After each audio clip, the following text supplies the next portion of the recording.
दोस्तों, मार्कंडेय जी से इस प्रकार की सत्य और धर्मनिष्ठ कथाएं सुनकर युधिष्ठिर जी को बहुत सा अनमोल ज्ञान प्राप्त हुआ। उसी समय प्रियवादिनी द्रौपदी और सत्यभामा भी आपस में मिलकर एक जगह बैठी। उन दोनों की भेंट बहुत दिनों पर हुई थी, इसलिए वे प्रेम पूर्वक आपस में हंसी करने लगी और कुरुकुल एवं यदुकुल से संबद्ध तरह तरह की बातें करने लगी।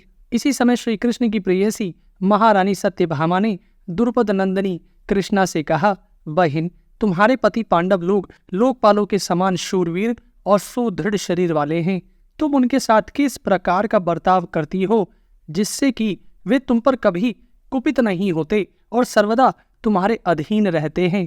प्रिय, मैं देखती हूँ कि पांडव लोग सर्वदा तुम्हारे वश में रहते हैं और तुम्हारा मोह ताका करते हैं। सो यह रहस्य मुझे भी बताओ ना।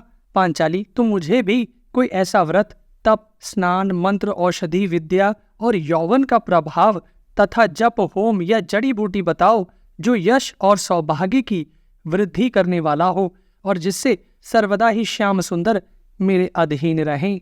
ऐसा कहकर यशस्विनी सत्यभामा चुप हो गई। तब पति परायणा सौभाग्यवती द्रौपदी ने उससे कहा, सत्य, तुम तो मुझसे दुराचारी स्त्रियों के आचरण की बात पूछ रही हो। भला उन दूषित आचरण वाली स्त्रियों के मार्ग की बातें मैं कैसे कहूँ?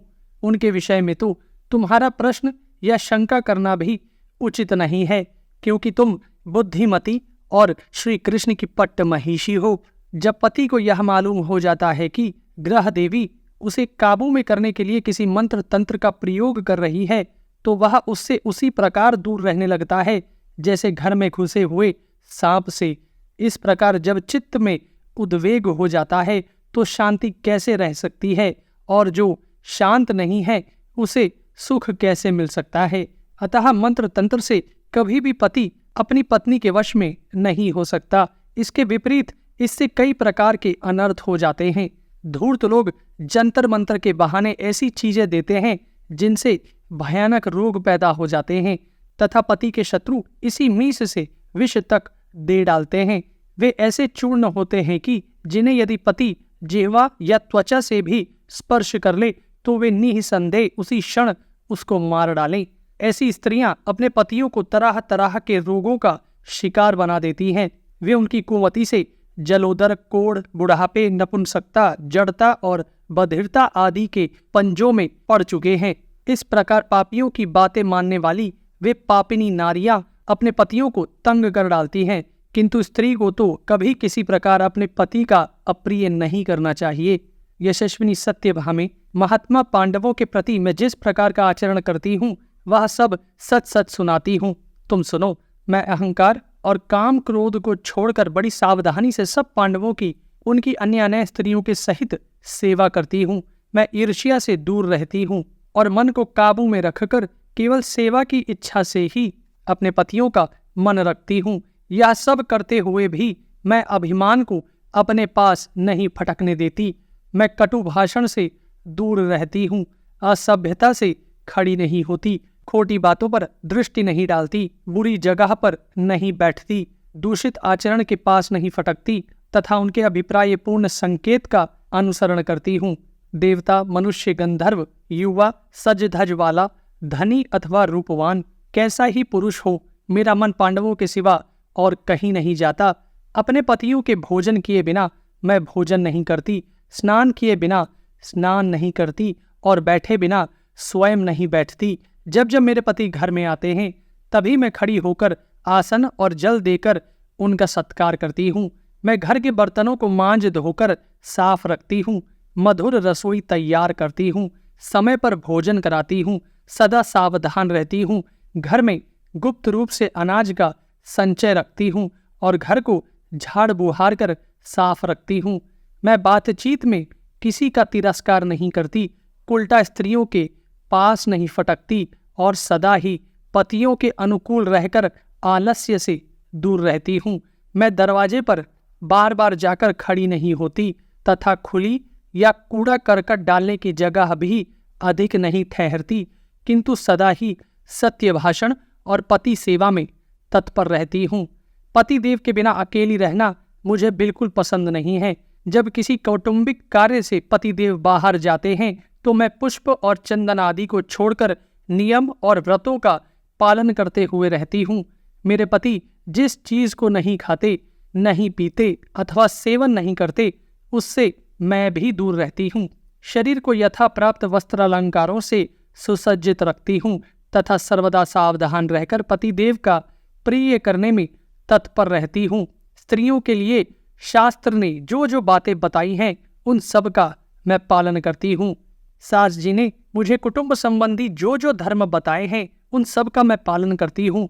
भिक्षा देना, पूजन, श्राद्ध, त्योहारों पर पकवान बनाना, माननीयों का सत्कार करना तथा और भी जो जो धर्म मेरे लिए विहित हैं उन सभी का मैं सावधानी से रात दिन आचरण करती हूँ।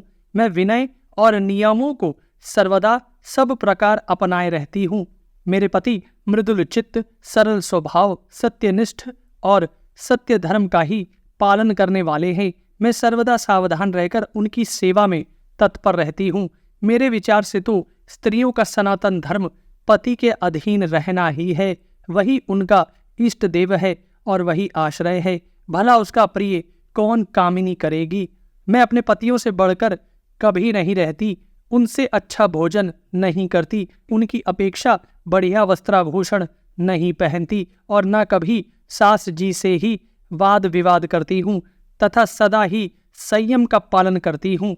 सुबह मैं सावधानी से सर्वदा अपने पतियों से पहले उठती हूँ तथा बड़े बूढ़ों की सेवा में लगी रहती हूँ। वीर माता सत्यवादिनी आर्या कुंती की मैं भोजन, वस्त्र और जल आदि से सदा ही सेवा करती रहती हूँ। वस्त्र, आभूषण और भोजन आदि में मैं कभी भी उनकी अपेक्षा अपने लिए कोई विशेषता नहीं रखती। इसी से पति मेरे वश में रहते हैं। दोस्तों, द्रौपदी सत्यभामा से आगे कहती हैं, पहले महाराज युधिष्ठिर के महल में नित्य प्रति 8,000 ब्राह्मण सुवर्ण के पात्रों में भोजन किया करते थे। महाराज युधिष्ठिर 88,000 गृहस्थ स्नातकों का भरण पोषण करते थे और उनके 10,000 दासियां थीं। वे मणि जटित आभूषणों से सुसज्जित रहती थीं। मुझे उनके नाम, रूप, भोजन, वस्त्र सभी बातों का पता रहता था और इस बात का भी पता रहता था कि किसने क्या काम कर लिया है और क्या नहीं किया। मतिमान कुंती नंदन की 10,000 दासियां हाथों में थाल लिए दिन रात अतिथियों को भोजन कराती रहती थी। जिस समय इंद्रप्रस्थ में रहकर महाराज युधिष्ठिर पृथ्वी पालन करते थे उस समय उनके साथ 1,00,000 घोड़े और 1,00,000 हाथी चलते थे। उनकी गणना और प्रबंध मैं ही करती थी और मैं ही उनकी आवश्यकताएं सुनती थी। अंतःपुर के ग्वालों और गडरियों से लेकर सभी सेवकों के काम काज की देखरेख भी मैं ही किया करती थी। यशस्विनी सत्यभामा महाराज की जो कुछ आमदनी, व्यय और बचत होती थी उन सब का विवरण मैं अकेली ही रखती थी। पांडव लोग कुटुंब का सारा भार मेरे ऊपर छोड़कर पूजा पाठ में लगे रहते थे और आए गयों का स्वागत सत्कार करते थे और मैं सब प्रकार के सुख छोड़कर उसकी संभाल करती थी। मेरे धर्मात्मा पतियों का जो वरुण के भंडार के समान अटूट राजकोष था उसका पता भी एक मुझे ही को था। मैं भूख प्यास को सहकर रात दिन पांडवों की सेवा में लगी रहती। उस समय रात और दिन मेरे लिए समान हो गए थे। मेरी यह बात सुन सच मानो कि मैं सदा ही सबसे पहले उठती थी और सबसे पीछे सोती थी। पतियों को वश में करने का मुझे तो यही उपाय मालूम है। दुष्टा स्त्रियों के से आचरण ना तो मैं करती हूँ और ना मुझे अच्छे ही लगते हैं। द्रौपदी की ये धर्मयुक्त बातें सुनकर सत्यभामा ने उसका आदर करते हुए कहा, पांचाली, मेरी एक प्रार्थना है, तुम मेरे कहे सुने को क्षमा करना। सखियों में तो जानबूझकर भी ऐसी हंसी की बातें कह दी जाती हैं। तब द्रौपदी ने कहा, सत्य, मैं पति के चित्त को अपने वश में करने का यह निर्दोष मार्ग बताती हूँ। यदि तुम इस पर चलोगी तो अपने स्वामी के मन को अपनी ओर खींच लोगी। स्त्री के लिए इस लोक या परलोक में पति के समान कोई दूसरा देवता नहीं है। उसकी प्रसन्नता होने पर वह सब प्रकार के सुख पा सकती है और असंतुष्ट होने पर अपने सब सुखों को मिट्टी में मिला देती है। हे साध्वी, सुख के द्वारा सुख कभी नहीं मिल सकता। सुख प्राप्ति का साधन तो दुख ही है। अतः तुम सुहृदता, प्रेम, परिचर्या, कार्यकुशलता तथा तरह तरह के पुष्प और चंदन आदि से श्री कृष्ण की सेवा करो, तथा जिस प्रकार वे यह समझे कि मैं इसे प्यारा हूँ, तुम वही काम करो। जब तुम्हारे कान में पति देव के द्वार पर आने की आवाज पड़े तो तुम आंगन में खड़ी होकर उनके स्वागत के लिए तैयार रहो, और जब वे भीतर आ जाएं तो तुरंत ही आसन और पैर धोने के लिए जल देकर उनका सत्कार करो। यदि वे किसी काम के लिए दासी को आज्ञा दें तो तुम स्वयं ही उठकर उनके सब काम करो। श्री कृष्णचंद्र को ऐसा मालूम होना चाहिए कि तुम सब प्रकार उन्हें ही चाहती हो।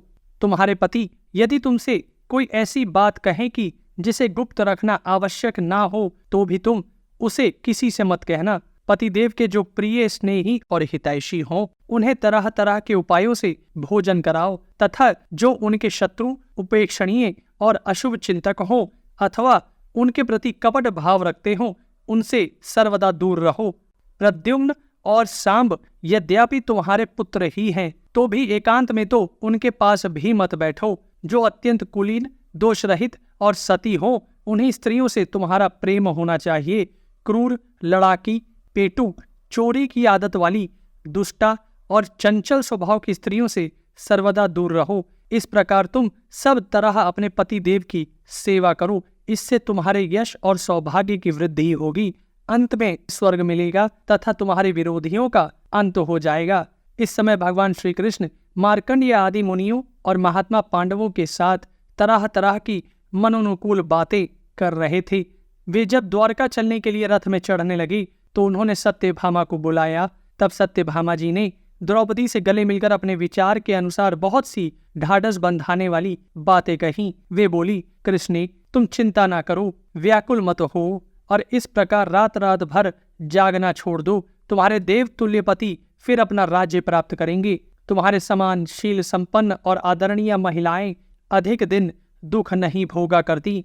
मैंने महापुरुषों के मुख से यह बात सुनी है कि तुम अवश्य ही निष्कंटक होकर अपने पतियों के सहित इस पृथ्वी पर राज्य करोगी। तुम शीघ्र ही देखोगी कि दुर्योधन का वध करके पृथ्वी पर महाराज युधिष्ठिर का अधिकार होगा। तुम्हें दुख में देख कर भी जिन्होंने तुम्हारा अप्रिय किया उन सब को तुम नरक में गया ही समझो। युधिष्ठिर, भीम, अर्जुन, नकुल और सहदेव से उत्पन्न हुए तुम्हारे जो प्रतिविंध्य, सुतसोम, श्रुतकर्मा, शतानिक और श्रुतसेन नामक पुत्र हैं, वे सभी शस्त्र विद्या में निपुण बांकुरे वीर हैं। वे अभिमन्यु की तरह ही बड़े आनंद से द्वारका में रहते हैं। सुभद्रा देवी उनकी सब प्रकार तुम्हारे समान ही देखभाल करती हैं। वे किसी प्रकार का भी भेदभाव न रखकर उन पर निश्चल स्नेह रखती हैं तथा उनके दुख में दुखी और सुख में सुखी रहती हैं। प्रद्युम्न की माता रुक्मिणी जी भी उनका सब प्रकार लाड़ चाव करती हैं और श्री श्याम सुंदर भी भानु आदि अपने पुत्रों से उनमें किसी भी प्रकार का भेदभाव नहीं करते। उनके भोजन, वस्त्र आदि की देखभाल ससुर जी रखते हैं तथा और भी श्री बलराम जी आदि सब अंधक और वृष्णिवंशी यादव उनकी सब प्रकार की सुविधा का ध्यान रखते हैं। उन्हें प्रद्युम्न और तुम्हारे पुत्रों के प्रति एक सी प्रीति है। ऐसी बहुत सी प्रिय, सत्य, आनंददायिनी और मनोनुकूल बातें कहकर सत्यभामा जी ने श्री कृष्ण के रथ की ओर जाने का विचार किया। उन्होंने द्रौपदी की परिक्रमा की और फिर रथ पर चढ़ गईं। श्री कृष्ण ने मुस्कुराकर द्रौपदी को धीरज बंधाया और फिर पांडवों को लौटाकर घोड़ों को तेज करके द्वारकापुरी को चले गए। हम अपने सभी व्यूअर्स से अनुरोध करते हैं कि कृपया कर इस पुण्य कार्य में हमारा सहयोग दें। दोस्तों, अगर हमारे वीडियोस आपको पसंद आते हैं तो कृपया कर उन्हें शेयर जरूर करें